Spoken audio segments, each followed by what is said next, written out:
ngồi quay này. Dạ, người làm. Ôi nhanh cô nó trốn rồi.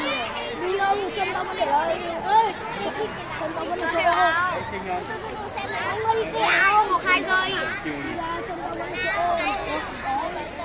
Chú ơi, chuyện trốn luôn rồi. Ngồi cái đây các bạn ngồi. Cái nào ngồi Ngồi cái đây các bạn. xịt sang không phải là một xịt vào.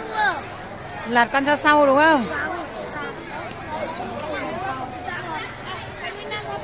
Ôi, còn một cái dây nữa.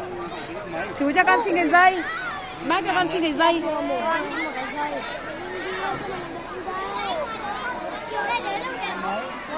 Cái đẹp chứ em gì có cái cung chú ơi. Tranh luôn. Đấy mà là cái trắng. Đang mình Chắc cái cung. Chủ quy đẹp.